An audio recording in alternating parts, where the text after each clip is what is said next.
السلام علیکم ورحمۃ اللہ وبرکاتہ۔ الحمد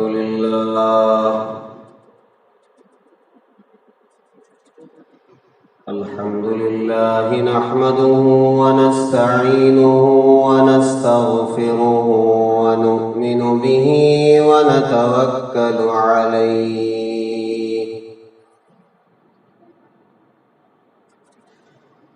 ونعوذ باللہ من شرور انفسنا ومن سیئات اعمالنا،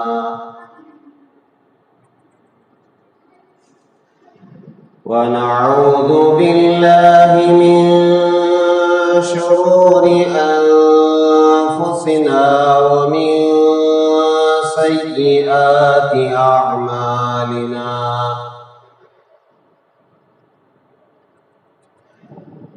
من يهده الله فلا مضل له ومن يضلله فلا هادي له، ونشهد أن لا إله إلا الله وحده لا شريك له، ونشهد أن سيدنا ونبينا ومولانا محمدا عبده ورسوله الذي أرسل بالحق بشيرا ونذيرا وداعيا إلى الله بإذنه وسراجا منيرا،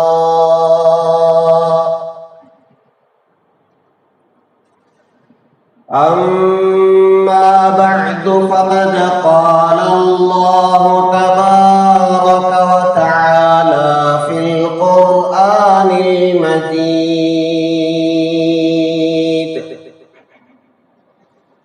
أعوذ بالله من الشيطان الرجيم، بسم الله الرحمن الرحيم.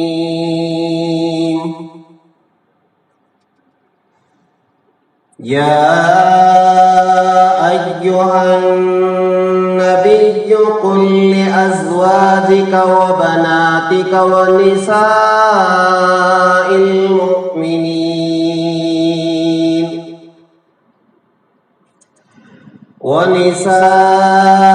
المؤمنين يدنين عليهن من جلابيبهن، ذلك أدنى أن يعرفن فلا يؤذين، وكان الله غفورا رحيما.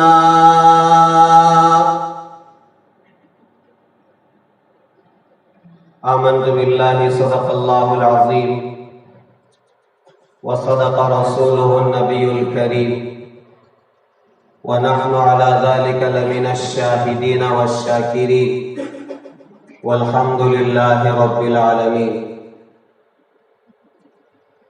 بزرگان محترم،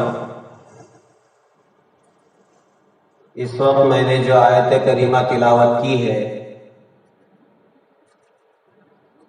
وہ سورہ احزاب کی ہے۔ اس آیت میں اللہ تبارک و تعالی میرے اور آپ کے آقا تاجدار مدینہ احمد مجتبی محمد مصطفیٰ حضرت سیدنا محمد رسول اللہ صلی اللہ علیہ وسلم کو یہ حکم دے رہے ہیں کہ آپ اپنی ازواج مطہرات کو اور اپنی بیٹیوں کو اور مومنوں کی عورتوں کو، یعنی مسلمان عورتوں کو میرا یہ حکم سنائیں کہ وہ یدنین علیہن من جلابیبہن،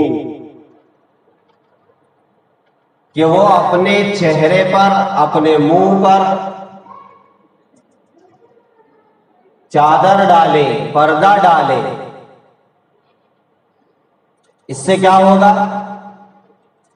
ذالک ادنی ان یعرفن فلا یؤذین، اس کا فائدہ یہ ہوگا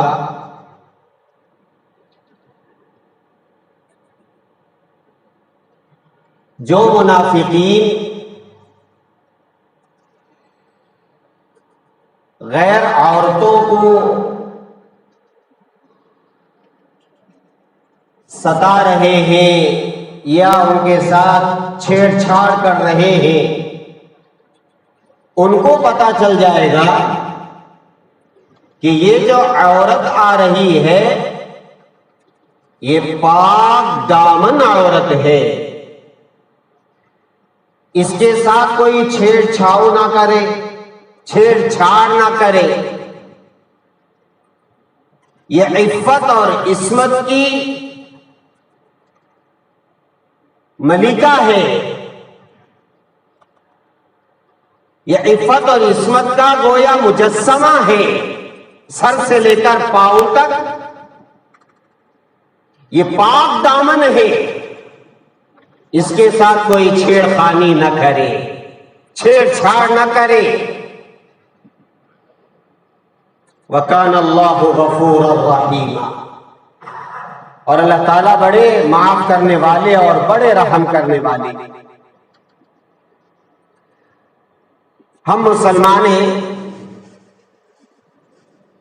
ہمارے نزدیک سب سے پہلا جو حکم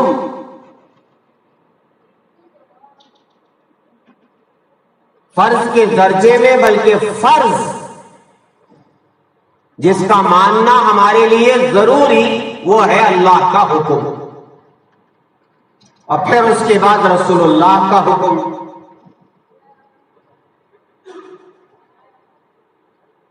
آپ اندازہ لگائیں کتنا صاف طور پر اللہ تعالیٰ فرما رہے ہیں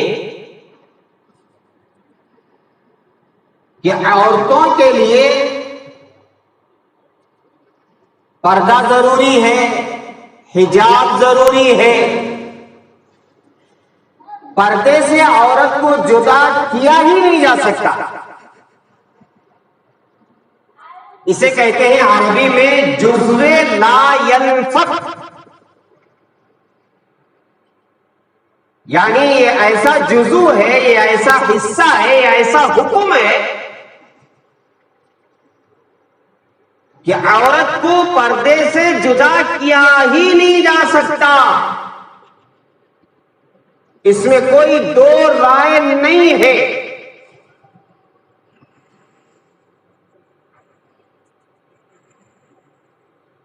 اب آپ دیکھ رہے ہیں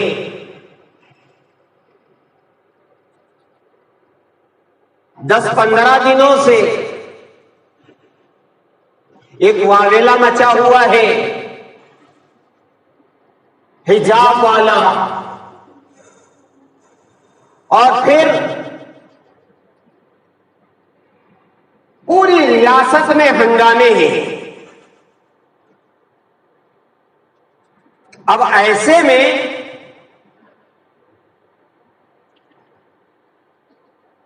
کیا کیا جائے؟ مسئلہ ہائی کورٹ پہنچا تو ہائی کورٹ سے سپریم کورٹ پہنچ گیا، تو اب ہمیں کیا کرنا ہے؟ کیا ہمیں یہ سمجھنا ہے کہ یہ جو حکم ہے حجاب والا، پردے والا، نعوذ باللہ ثم نعوذ باللہ، کیا یہ غلط ہے؟ یہ غلط ہو ہی نہیں سکتا، اس لیے کہ عورت یہ چھپنے والی اور چھپانے والی چیز ہے۔ اللہ تعالیٰ نے عورت کو اتنا عظیم بنایا ہے، اتنا قدردان اور اتنا قیمتی بنایا ہے کہ اس کو کھلا نہیں چھوڑ سکتے اور ہر کس و ناکس کے حوالے نہیں کر سکتے اور کسی ایرے غیرے جگہ اس کو بھیج نہیں سکتے۔ جو قیمتی چیز ہوتی ہے وہ بند ہوتی ہے۔ آپ نے دیکھا ہے موتی جو ہوتا ہے، موتی وہ سمندر کی تہ میں ہوتا ہے اور وہ بند ہوتا ہے، اسے تلاش کرنا پڑتا ہے۔ قیمتی موتی، اس لیے کہ اس کی بہت بڑی قیمت ہے، وہ نایاب ہوتا ہے، کامیاب ہوتا ہے، اس کو تلاش کرنا پڑتا ہے کہ موتی کہاں ہے۔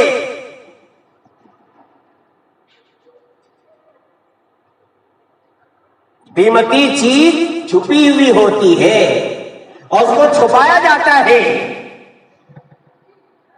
آپ یقین مانیں کہ عورت یہ بہت قیمتی چیز ہے۔ ہاں، یہ تو آج کل کے لوگوں نے عورتوں کو ٹیشو پیپر سمجھ لیا ہے، جیسے ٹیشو پیپر یوز کر کے پھینک دیتے ہیں، لوگ سمجھ گئے ہیں کہ عورت ٹیشو پیپر کی طرح ہے، استعمال کرو اور پھینک کے چلے جاؤ۔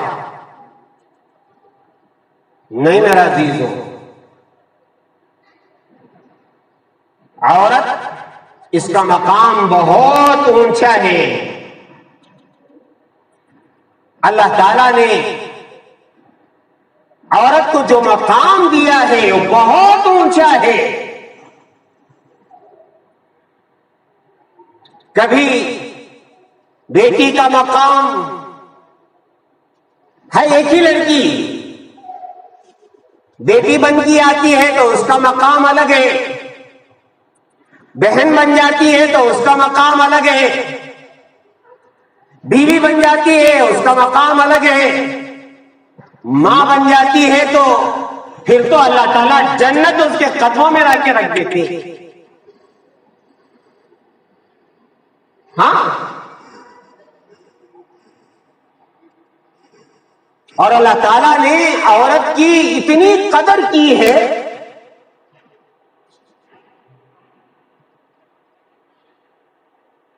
اس کا ہر عمل ثواب سے بھرا ہوا، نیکیوں سے بھرا ہوا۔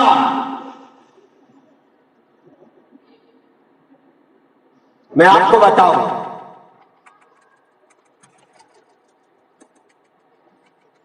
لڑکی کی جب پیدائش ہوتی ہے گھر میں، اگرچہ کے بعد گھروں میں لڑکی کو منحوس سمجھا جاتا ہے دور جاہلیت کی طرح، اسلام سے پہلے جاہل اسے ایک عیب کی چیز سمجھتے تھے۔ جس گھر میں بیٹی ہو جاتی تھی، باپ اپنا چہرہ چھپا کر کے پھرتا تھا، چھپتے چھپتے زندگی گزارتا تھا۔ لوگ کہیں گے کہ اس کے گھر میں بیٹی پیدا ہوئی ہے، اور اس طاق میں رہتا کہ موقع ملے تو میں اسے زندہ زمین کے اندر دفن کر دوں، زندہ درگور کر دوں۔ ایسا ہی ہوتا تھا۔ 5-6 سال کی بچی ہوتی تھی، اسے کسی بہانے نہلا دھلا کر کے گھر سے باپ لے جاتا اور پہلے سے گڑھا کھدا ہوا ہے اس کے پاس لے جا کر کے کسی بہانے اس کے اندر ڈھکیل دیتا اور پھر اس کے اوپر مٹی ڈال دیتا۔ بچی چیخ مارتی رہ جاتی، ابو جان آپ کیا کر رہے ہیں؟ اس کی آواز کی پرواہ کیے بغیر باپ مٹی ڈالتا جاتا، مٹی ڈالتا جاتا، مٹی ڈالتا جاتا۔ وہ مٹی ٹخنوں تک، وہ مٹی کمر تک، وہ مٹی سینے تک۔ وہ کیا دل ہوگا کہ باپ اپنی سگی بیٹی کو زندہ قبر میں دفن کر کے آ جاتا تھا۔ اتنا مایوب سمجھا جاتا تھا لڑکی کو، حالانکہ لڑکی اتنی مایوب نہیں ہے، عیب دار نہیں ہے۔ جب اسلام آیا اور میرا اور آپ کے آقا رحمت دو عالم صلی اللہ علیہ وسلم دنیا میں تشریف لائے تو آپ نے عورتوں کا مقام بتایا۔ فرمایا جب کسی کے گھر میں بچی پیدا ہوتی ہے تو گویا اس کے گھر میں رحمت کے فیصلے ہو جاتے ہیں۔ اگر کسی کے گھر میں دو بیٹیاں ہیں، دو بیٹیاں، اللہ کے رسول علیہ الصلوۃ والسلام نے فرمایا باپ اگر ان کو کھلاتا ہے، پلاتا ہے، ان کی تعلیم و تربیت کرتا ہے اور پھر ان کا نکاح کر دیتا ہے، اللہ کے رسول علیہ الصلوۃ والسلام نے اپنے ہاتھ کی 2 انگلیوں کا اشارہ کر کے فرمایا کہ میں اور وہ باپ جنت میں ایسے جائیں گے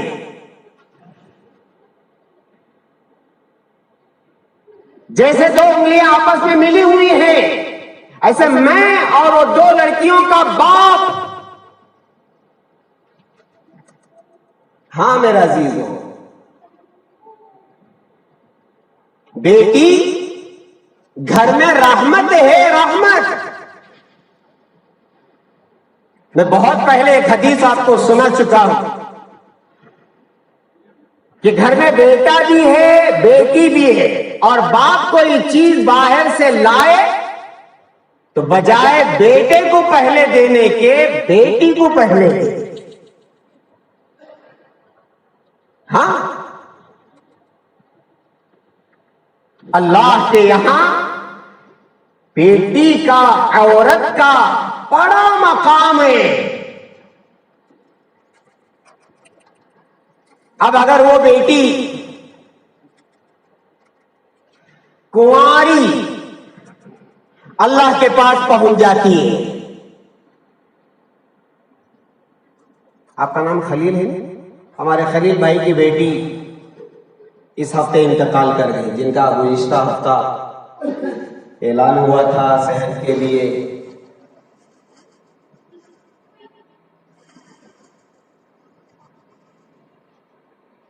اب لڑکی کنواری اللہ کے پاس چلی جاتی ہے،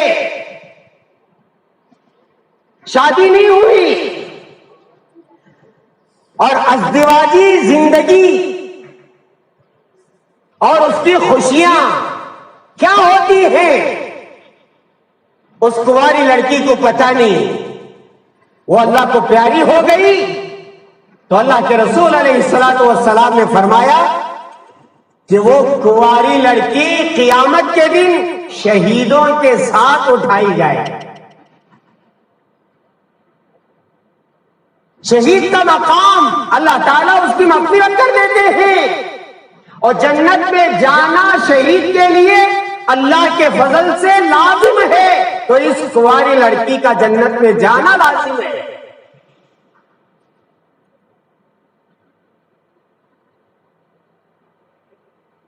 کتنے گھرانے ایسے کنواری لڑکیاں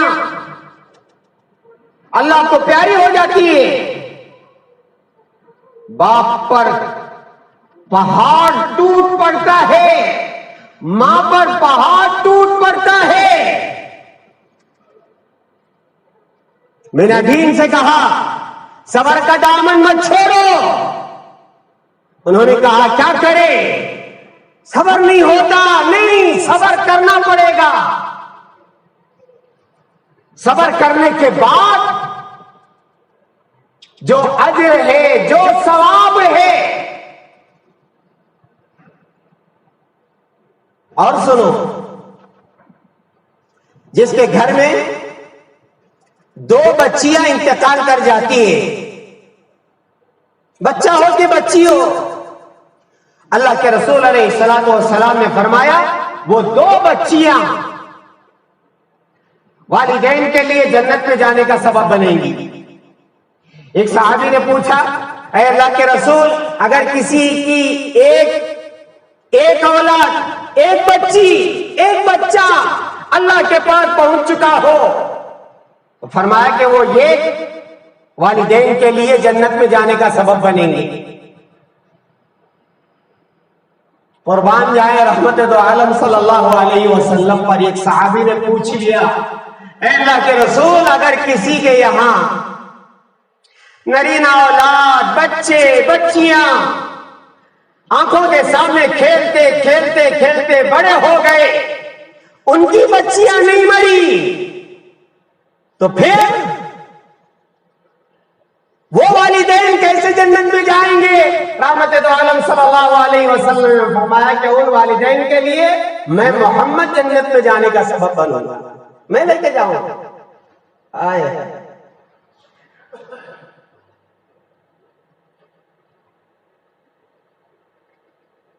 تو بیٹی اگر مر جاتی ہے کنواری، شہیدوں کے ساتھ آخرت میں اٹھائی جائے گی۔ اور سنو،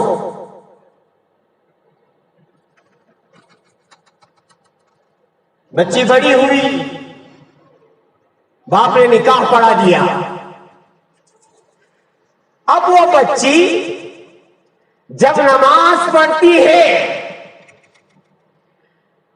نکاح کے بعد، اللہ بھی کتنے قدردان ہے، صنف نازک جن کو کہا جاتا ہے، عورت بہت نرم مزاج، صنف نازک، فرمایا جب اس کا نکاح ہو جاتا ہے اب اس کی 2 ذمہ داریاں ہو جاتی ہیں، ایک اس کے شوہر کو سنبھالنا ہے اور پھر دوسری طرف میرے حقوق ادا کرنا ہے، اللہ کے حقوق ادا کرنا ہے۔ تو اللہ فرماتے ہیں اب جب وہ 2 ذمہ داریوں کے ساتھ عبادت کرتی ہے تو ہر نماز پر اسے 21 نمازوں کا میں ثواب دوں گا۔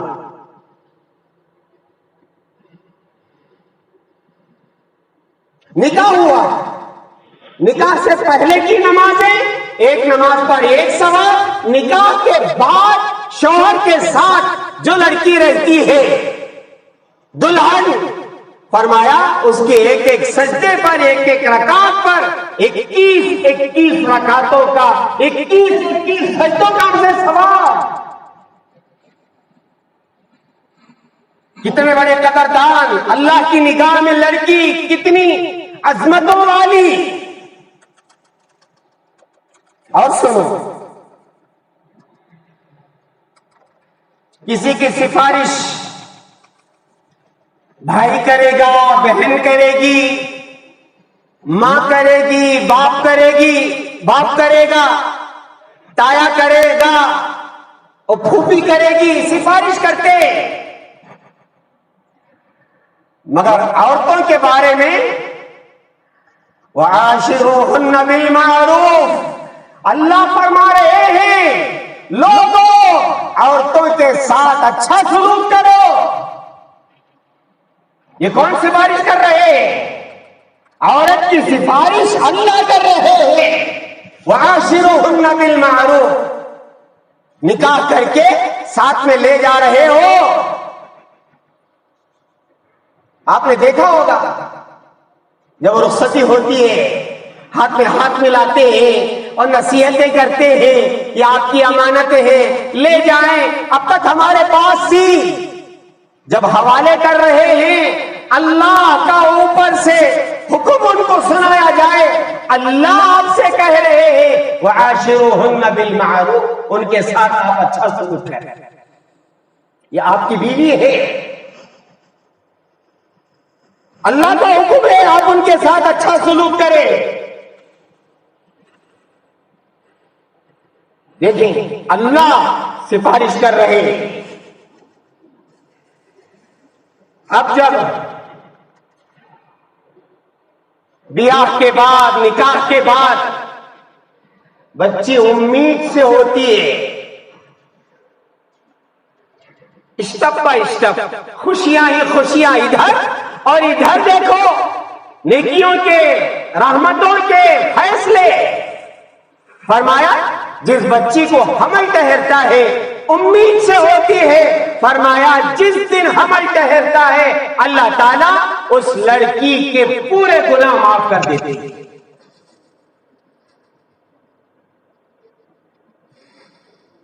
ہمیں پتا نہیں ہے زندگی کے کس کس موڑ پر اللہ تعالیٰ کیا کیا دیتے ہیں۔ ہائے، اب بچی پیٹ سو ہے، حمل سے ہے،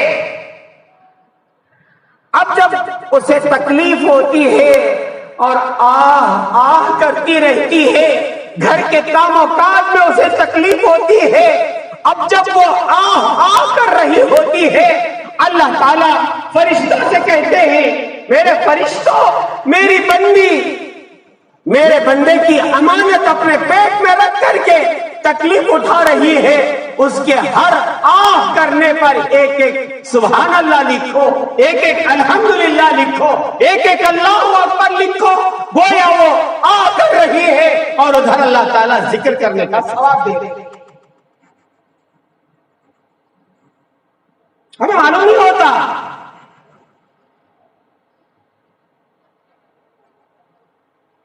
ایک ایک آہ پر اللہ کے ذکر کا ثواب۔ اب فرمایا جب زچگی کا وقت ہوتا ہے اور اس وقت جو درد اٹھتا ہے،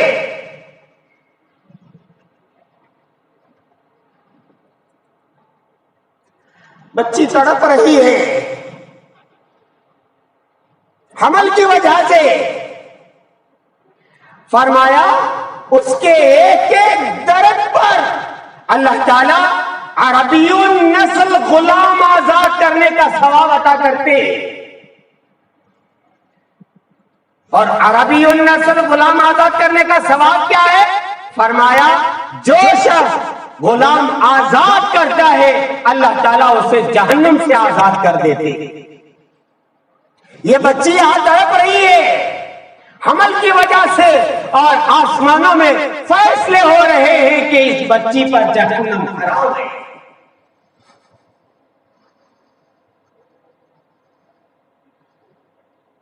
اور سنو،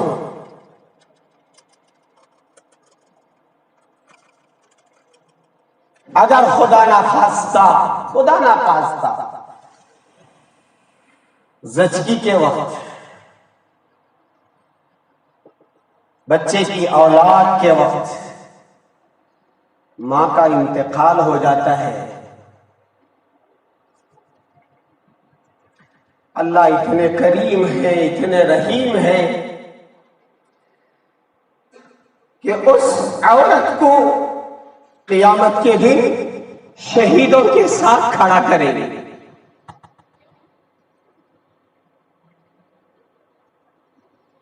کہ یہ عورت زچگی کے وقت میں مری ہے، اسے شہیدوں کے صف میں کھڑا کیا جائے۔ اور اگر زچہ اور بچہ صحت مند رہتے ہیں، ماشاءاللہ، میں نے اپنی والدہ سے ایک مرتبہ ایک سوال کیا تھا کہ امی یہ چلہ کیوں کرتے ہیں؟ اسے ایک سوال تھا، بہت سارے سوالات میں اپنی والدہ سے کرتا تھا۔ اللہ مسلمان ہے کہ کون ہے؟ بچپن میں ایک سوال کیا تھا۔ اتنے مذہب میں دیکھ رہا ہوں اللہ کس کے ساتھ ہے؟ تو میری والدہ نے کہا تھا کہ اللہ مسلمانوں کے ساتھ ہے۔ تو اس وقت جو خوشی ہوئی تھی، اچھا اللہ ہمارے ساتھ ہے۔ تو اس وقت میری والدہ نے کہا کہ چلہ اس لیے کرتے ہیں بھائی کہ وہ جو مرحلہ ہوتا ہے ڈیلیوری کا، تو گویا موت کے منہ میں جا کر عورت آتی ہے. ہاں، موت کے منہ میں جا کر آتی ہے. اس لیے چلہ اس لیے کیا ہے، چلہ اس لیے کرتے کہ الحمدللہ موت کے منہ سے باہر آ گئی. ایک عقلی بات ہے سمجھانے کے لیے. اب اگر زچہ بچہ صحت مند ہے تو سنو میرے پیارو، جن کے گھروں میں نرینہ اولاد ہے، بچہ ہو کہ بچی ہو، عورت جنتی ہے. فرمایا جو عورت بچہ جنتی ہے اور بچہ صحت مند ہے، یہ بھی صحت مند ہے. فرمایا زچگی کے بعد، ڈیلیوری کے بعد جیسے بچہ ماں کے پیٹ سے آتا ہے تو معصوم آتا ہے، ایسے ہی ماں بھی معصوم ہو جاتی ہے جیسے وہ آج ہی اپنی ماں کے پیٹ سے باہر نکلی.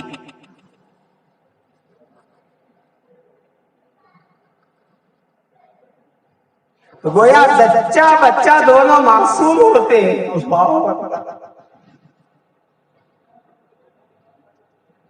کیا اللہ تعالیٰ رحم کر رہے ہیں لڑکی پر، عورت پر. ہے بہت فضائل ہے، وقت میرے پاس نہیں ہے. میرے پیارو، جب اللہ تعالیٰ عورتوں کے ساتھ یہ معاملہ کرتا ہے، آپ بتائیں کیا اس عورت کو ایرے غیرے کے حوالے کریں گے اللہ؟ ارے بے حجاب بھیج دو، بے پردہ بھیج دو، وہ جہاں چاہے جائے اور جس کا چاہے لقمہ بن جائے. نانا،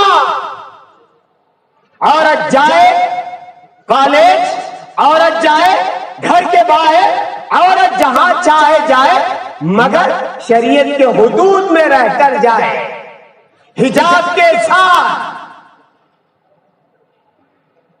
حجاب کو عورتوں سے الگ کیا نہیں جا سکتا شریعت کے حکم کے مطابق. یہ الگ بات ہے کہ مسلمان بے پردہ ہو چکے ہیں، مسلمان لڑکیاں بے پردہ ہو چکی ہیں. اب اس وقت اس پر تبصرہ کیے بغیر میں بس یہی کہوں گا کہ اسلام جو پردے کا حکم دیا ہے یہ مسلمانوں کے لیے، عورتوں کے لیے فائدہ ہی فائدہ ہے، فائدہ ہی فائدہ ہے. ہاں، یہ کوئی غلط نہیں ہے، یہ جو احتجاجات ہو رہے ہیں غلط نہیں ہے. ارے ہمارا حق ہے، ہمارا حق چھیننے والے تم کون ہوتے ہو؟ اب یہ الگ بات ہے کہ فیصلہ کیا ہوگا. جیسے میں عام طور پر کہتا ہوں، سالار کا آج کا اداریہ میں نے پورا پڑھا اور پھر آخر میں انہوں نے وہی لکھا کہ کیا امید ہو سکتی ہے ہائی کورٹ سے، سپریم کورٹ سے، جب بابری مسجد ہاتھ سے چلی گئی اور 3 طلاق کا مسئلہ شریعت کے خلاف ہوا ہے. دیکھیں گے، مگر یاد رکھو، پھر یاد رکھو، پھر یاد رکھو، حجاب اور پردہ عورتوں کے لیے فرض ہے، فرض ہے، فرض ہے. یہ جدا قیامت کی صبح تک بھی نہیں ہو سکتا. جو بے پردہ ہے اس کو بے پردگی کا گناہ ہو رہا ہے، وہ الگ بات ہے. لیکن جو پردہ دار خاتون ہے اس سے پردہ چھینا نہیں جا سکتا. یہ مسلمانوں کا حق ہے، عورتوں کا حق ہے، اللہ اس کے رسول کا حکم ہے. یہ قیامت کی صبح تک بدلے گا نہیں، بدلے گا نہیں، بدلے گا نہیں. اس لیے میرا عزیزو اطمینان رکھیں کہ پردہ ہماری عورتوں کے لیے فائدہ مند ہے، نقصان نہیں ہے۔ کیا کرو گے بے پردہ کر کے؟ کیا کرو گے؟ پتہ نہیں کون لقمہ بنا کے اٹھا کے لے جائے گا بے پردگی کی وجہ سے۔ اور میرے پاس ایک بڑا عنوان ہے بے پردگی پر، کتنا بولیں گے؟ اس وقت آپ اطمینان کے ساتھ جائیں کہ یہ جو پردہ ہے یہ ہماری عورتوں کے لیے فائدہ مند ہے، یہ عورتوں پر ظلم نہیں ہے۔ جیسے میں نے کہا موتی چھپا رہتا ہے، اسے کھلے عام نہیں رکھا جاتا، ایسے ہی عورت حجاب کے ساتھ جائے گی، جہاں جائے گی، کالج جائے گی، اسکول جائے گی، گھر کے باہر نکلے گی پردے کے ساتھ، ورنہ تو اللہ فرماتے ہیں وَقَرْنَ فِي بُيُوتِكُنَّ، گھر میں بیٹھی رہو، تم گھر کی زینت ہو، گھر میں بیٹھی رہو، تم دکانوں کی زینت نہیں ہو، تم فلیٹ کی زینت نہیں ہو، تم صابنوں کے ڈبوں پر زینت بننے کی نہیں ہو۔ کہتے ہیں کہ عورتوں کے حقوق مانے جانے ہیں، نعوذ باللہ، اور تم کیا کر رہے ہو؟ عورتوں کو گھروں سے باہر نکال کر کے کہاں کہاں چپکاؤ گے، کہاں کہاں چپکاؤ گے؟ معمولی سے چاکلیٹ کے اوپر بھی اس کو چپکایا ہوا ہے، کہاں کہاں بے پردہ کرو گے؟ اس لیے میرے عزیزوں حکم اللہ کا ہے، یہ کبھی بدلے گا نہیں، کبھی بدلے گا نہیں، کبھی بدلے گا نہیں۔ اور جو حکم آئے گا سپریم کورٹ کا وہ تو دیکھا جائے گا بعد میں، اور جیسے میں نے کہا ان کے ساتھ کیا خیر کی امید کی جا سکتی ہے۔ بس میں اپنی اس آواز سے سپریم کورٹ تک یہ آواز میں پہنچانا چاہتا ہوں کہ ہمارے قرآن میں حجاب کا حکم ہے، قرآن کی آیتیں ہیں، اور جو میں نے اس آیت کو پڑھا ہے اس میں یہی حکم ہے کہ عورتیں اپنے چہروں پر نقاب ڈالیں، حجاب کریں، پردہ ڈالیں۔ اس لیے آپ قرآن و حدیث کو سامنے رکھ کر کے فیصلہ کریں، حکومتوں کے حوالے آپ ہرگز نہ ہو۔ یہ میرا آپ سے گویا عاجزانہ میری یہ درخواست ہے، میں سیدھے سیدھے ان سے مخاطب ہوں، میری گزارش ہے آپ سے کہ آپ قرآن و حدیث کی روشنی میں فیصلے کریں، اور ہم انشاءاللہ ایک اچھی امید رکھتے ہیں کہ آپ صحیح فیصلہ کریں گے۔ اس درخواست کے ساتھ میں اپنی بات ختم کرتا ہوں۔ اللہ تبارک و تعالی ہمارے مسلمان عورتوں کی حفاظت فرمائے، ان کے آنچل کی حفاظت فرمائے، ان کے پردے کی حفاظت فرمائے، اور ہم سب مسلمانوں کو قرآن و حدیث کے مطابق زندگی گزارنے کی توفیق عطا فرمائے۔ وآخر دعوانا ان الحمد